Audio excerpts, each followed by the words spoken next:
여러분 안녕하십니까? 연애가 어려운 남자 김연어입니다.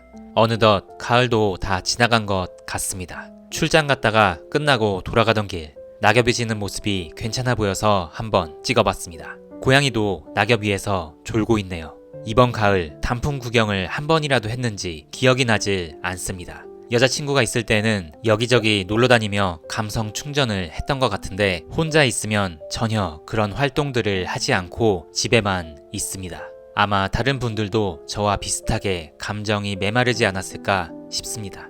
혼자서도 취미활동 잘하고 여행 잘 다니고 어떻게든 부지런하게 하루를 열심히 채워나가는 사람들이 정말 대단하다는 생각을 합니다. 사람들은 솔로라는 단어에서 자유를 떠올리지만 실제 솔로는 외로움 그리고 나태함과 끊임없이 싸워야 합니다. 예전 영상에서도 말씀드렸지만 20대 중반 사회생활을 처음 시작했을 당시 저는 꽤 열심히 살았습니다. 하지만 사회생활은 더 이상 중간고사, 기말고사가 없었습니다. 취업 성공 후 딱히 다음 목표를 정하지 못했던 저는 점점 세상에 흥미를 잃은 채 녹슬어 갔습니다. 솔로인 저는 마치 망망대해에서 혼자 노를 젓고 있는 사공과 같습니다. 아직 배에 식량이 충분하기에 오늘 노를 젓지 않아도 괜찮습니다. 배가 점점 낡아가고 있지만 아직 구멍이 뚫리지는 않았기에 오늘 고치지 않아도 딱히 불편함을 느끼지 않습니다. 하지만 귀찮다고 자기 개발을 하지 않으면 언젠가는 직장을 잃어서 배달로 생계를 이어나가야 할 테고 귀찮다고 운동을 하지 않으면 결혼도 하지 못할 거고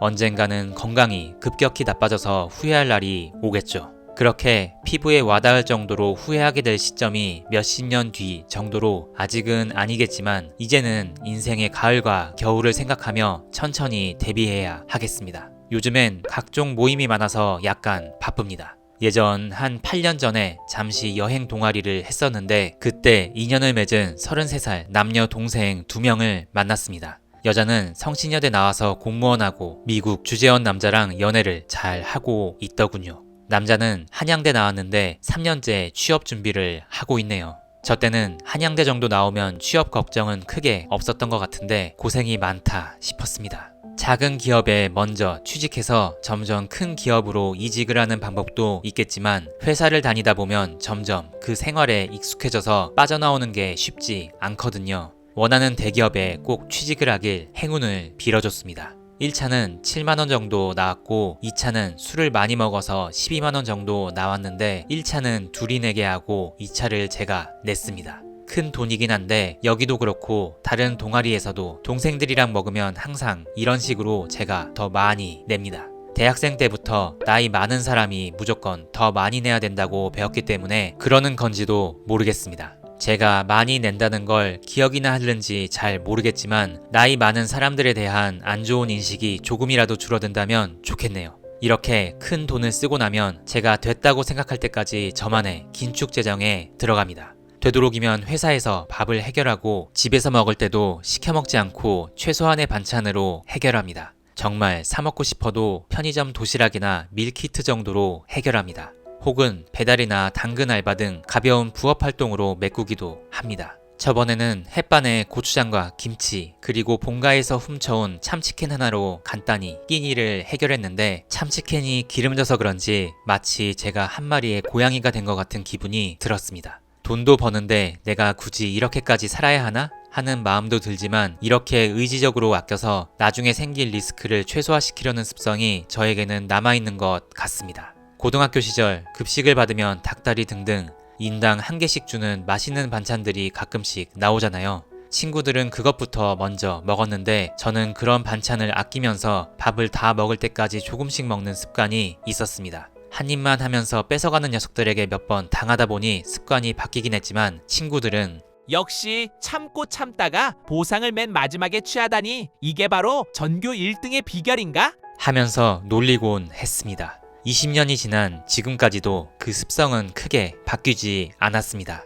저는 딱히 물욕도 없고 저를 위해 구매하는 것도 거의 없습니다. 몇 년 전 원룸에 햇빛이 많이 들어오니 자꾸만 새벽에 깨더라고요. 사람들이 블라인드 설치하라고 그랬는데 월세이기도 하고 돈이 아까워서 그냥 인근 편의점에 가서 과자 박스를 얻어온 다음에 잘 잘라서 이중창 사이에 꽂아 넣었습니다. 효과가 좋아서 만족스러웠죠. 옛날에 사귀었던 사람이 오빠 무슨 기안팔사야. 크크, 태어난 김에 사는 사람 같아. 라고 했던 기억이 나네요. 네. 그래도 옷은 가끔씩 부모님이나 동생과 함께 백화점 이런 데 가서 구매하긴 합니다. 어쨌든 저에게는 인생의 다음 단계로 넘어가고자 하는 결혼하고 싶다는 목표가 있잖아요. 결혼하고 나서 좋은 환경에서 살고 싶기에 그때까지는 조금 아낄 것 같고 결혼하면 조금 더 상대방의 소비 습관에 맞추지 않을까 싶습니다. 나름 합리적으로 가심비 있게 제 돈을 잘 쓰는 그런 여자를 만나면 좋겠습니다. 얼마 전 부모님이 4천만 원 정도 대줄 테니까 돈 조금 보태서 좋은 차로 바꿔라. 한 10년 정도 타지 않았니? 라고 하셨습니다. 저는 안 바꾸겠다고 했죠. 새 차를 사면 여자에게 호감을 얻을 확률이 올라가려나 싶기도 하지만 생각해보면 아무리 비싼 음식을 사주고 선물을 사줘도 제 마음대로 연애가 되지는 않았단 말이죠. 좋은 차를 사도 별로 소용이 없을 것 같습니다. 지금 차는 11만 킬로 정도 탔는데 아직 잘 굴러가니 결혼하면 그때 바꾸지 않을까. 예전 사귀었던 사람이랑 아이오닉 5를 렌트해서 탔었는데 승차감이 되게 좋았거든요. 나중에는 전기차 SUV로 바꾸고 싶습니다. 요즘에는 그냥 살고 있습니다. 회사 다녀와서 유튜브 보면서 저녁 먹고 집에서 혼자 운동 한두 시간 하고 적당히 집안일 하거나 영상 편집하는 것이 다입니다. 1년, 2년 전 이맘때는 가을이라서 큰일 났다 이런 영상을 올렸던 걸로 기억합니다. 근데 올해는 이상할이 많지 마음이 평온합니다. 드디어 제가 포기를 한 걸까요? 아직 받아들이지는 못한 것 같습니다. 어플 매칭은 한 번밖에 안 했지만 결정사 매칭을 숙제처럼 한 5번 정도 했습니다. 지금까지는 2번 이상 만난 사람은 없습니다. 상대방도 심한 빌런은 없었습니다. 그냥 재미있게 대화하고 있는데 1시간 만에 집에 가자고 했던 사람이 있어서 조금 속상했던 것 빼고는 없었습니다. 결정사에서 나온 여자들은 다들 사회에서 한자리 하는 사람들이고 집안 배경도 좋습니다. 근데 서로 끌리는 사람을 만나는 게 제일 어려운 거죠 뭐. 저도 눈을 뽑아버리고 싶은데 그게 잘 안 되고 여자 쪽도 마찬가지일 겁니다. 가입한 지 얼마 안 됐는데 벌써 9번의 만남 중 어느덧 절반 정도를 썼습니다. 괜찮은 사람과 인연이 닿아서 다음 결정사 후기는 뿌듯한 기분으로 쓰면 좋겠네요. 네, 아까 말씀드린 대로 요즘 긴축재정을 하면서 돈을 아끼고 있는데 가끔씩 치킨이 엄청 땡길 때가 있습니다. 요즘 깐부치킨이 유명하잖아요. 예전에 사귀었던 사람이랑 깐부치킨을 자주 먹었었는데 치킨의 그 바삭함이 잊혀지지 않습니다. 근데 혼자서는 가격이 비싸기도 하고 2번에 나눠 먹어야 돼서 쉽지 않습니다. 엊그제는 진짜 너무 먹고 싶어서 치킨 한 마리 대신 9시 이후에 KFC에 가서 1+1 행사로 3,500원에 치킨 2조각을 먹었는데 맛있긴 했지만 뭔가 좀 많이 기름져서 아쉽더라고요. 대학생 때 자주 먹었던 내내치킨도 요즘 생각이 나곤 합니다. 내내치킨에 대해 생각하다 보니 스카이피플에서 매칭했었던 한 여자가 떠오르네요. 오늘도 가볍게 이야기를 꺼내보도록 하겠습니다. 한 3년 전 일입니다. 연이은 소개팅 실패로 외로운 저는 스카이피플의 파티에 자기소개를 올렸습니다. 요약하자면 37살 회사원이에요. 제 이상형은 원피스가 잘 어울리는 하체 통통한 분이에요. 여자친구가 생기면 원피스를 꼭 사주고 싶네요. 만나서 맛있는 거 먹으며 대화해요. 원래는 이렇게 노골적으로 이상형을 쓰지는 않는데 그때는 외로워서 그랬는지 더 구체적으로 썼습니다. 한 1시간 정도 기다렸을까? 제일 먼저 신청한 사람이 있었습니다. 29살 중소기업 회사원. 사진으로 보이는 얼굴이 귀여웠던 터라 바로 수락했고 상대방도 제 프로필을 보고 최종 수락했습니다. 이야기를 걸었습니다. 안녕하세요. 신청해주셔서 감사합니다. 제 이름은 김연어라고 해요. 연락하게 되어 반가워요. 네네. 혹시 아디가 어떻게 되세요? 그녀의 첫마디, 통성명을 하지 않네요. 그리고 매칭을 하나만 했다면 제 아이디를 물어볼 리가 없겠죠? 저건 어플 세계에선 금기시되는 발언입니다. 흔히 어플은 가볍다 이런 얘기를 많이 하잖아요. 여러 명과 연락하면서 재는 행위를 남자도 여자도 싫어한단 말이죠.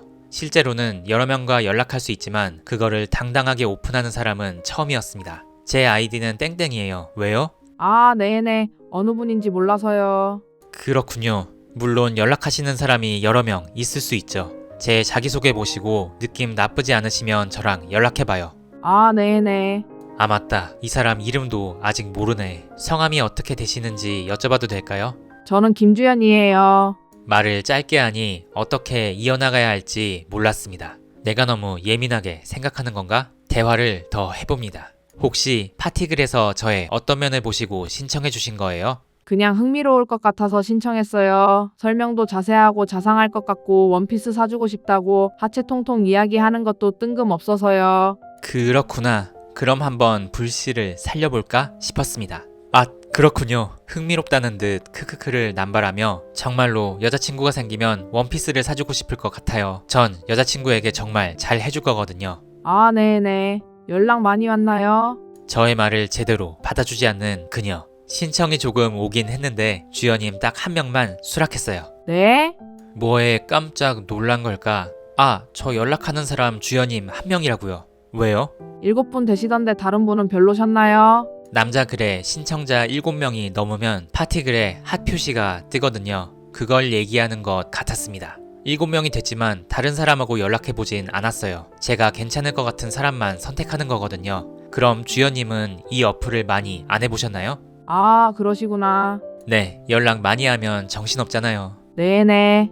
근데 그녀의 자기소개에 31살 이상은 조금 어려울 것 같아요. 라고 써있는 것이 떠올랐습니다. 저는 37살인데 자기소개에 제 나이를 써놨는데 이 여자는 왜 신청을 했을까 미스테리였습니다. 근데 저 37살인데 주연님은 제 나이는 괜찮으세요? 네네. 37살은 한 번도 만나보진 않았는데 이렇게 매칭될 줄은 몰랐네요. 잘 모르겠어요. 자기가 신청해놓고 이게 무슨 말일까? 이 여자의 생각을 도무지 알 수 없었습니다.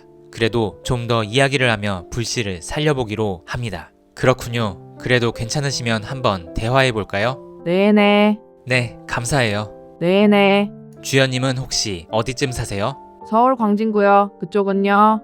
저는 강동구에 자취하고 있어요. 네네. 거리도 가깝네요. 시간 되시면 한번 맛있는 거 먹을까요? 고기도 좋고요. 혹시 좋아하시는 음식 있으세요?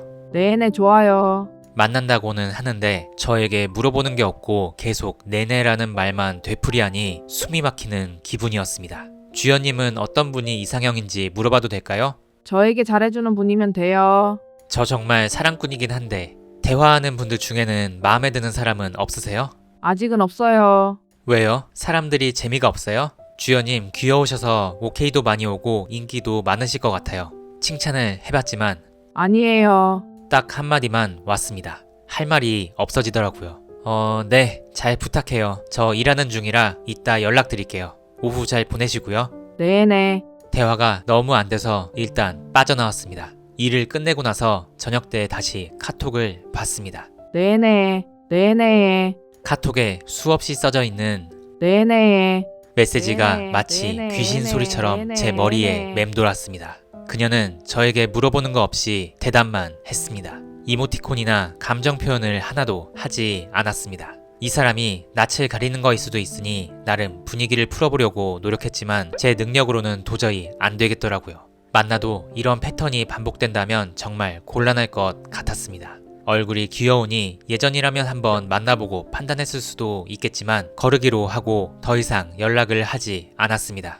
한 3일 정도 지나고 그 여자의 자기소개를 다시 봤는데 제가 화가 났냐고 하는 분들이 계시는데 화가 난 건 아니고 무슨 말을 할지 몰라서 안 하는 거예요. 라는 문장이 추가되어 있었습니다. 저 말고도 많은 상대 남자들이 고통을 겪었나 봅니다. 한 1년 정도 지나고 스피 게시판에 카톡 일부를 올렸었는데 사람들이 다들 절레절레 하더라고요. 와, 여자 왜 이러냐 크크. 정병 있는 거 아냐? 고생이 많으시네요. 어떻게든 만나보려고. 와, 남자분 진짜 자상하시다. 이걸 참아요? 저랑 투교해 볼래요? 이런 분위기였습니다. 그럼 그녀는 잘 지내고 있을까? 어느 시점부터 그녀 카톡 프로필이 자주 바뀌었는데 바람이 시끄러워서 말들이 넘어가. 문이 안 잠겼길래 열쇠가 웃었어. 예를 들면 이런 난해한 말들을 남기기 시작했습니다. 다시 에스시탈로프람을. 정신과 약도 남긴 말에 남겼습니다. 귀여운 사진도 없어지고 기본 프로필로 바뀌었습니다. 공감이 부족한 사람이라고만 생각했는데 정말로 정신질환이 있던 것이었을까? 그 여자는 악한 건 아니고 나름대로 어플을 통해 연애도 해보고 세상에 나오고 싶어서 용기를 내봤던 것이 아니었을까? 그런 생각이 들기도 했습니다. 어떻게 살고 있는지는 모르겠지만 그녀도 마음의 평안을 찾았으면 좋겠네요. 행운을 빕니다. 갯벌 속에서 손을 넣어서 뒤적대다 보면 진흙도 묻고 징그러운 벌레도 나오고 예쁜 진주도 나올 수 있습니다. 저는 어플에서 예쁜 진주를 수년간 찾다 보니 온몸이 진흙으로 뒤덮였지만 그래도 제 마음만은 깨끗하고 오염되지 않았다고 믿고 싶습니다. 여러분들도 어플을 사용하신다면 별일을 다 겪으실 수도 있겠지만 좋은 사람과 인연이 되시길 진심으로 바랍니다. 오늘 영상은 여기까지입니다. 모두 행복하시길 바랍니다.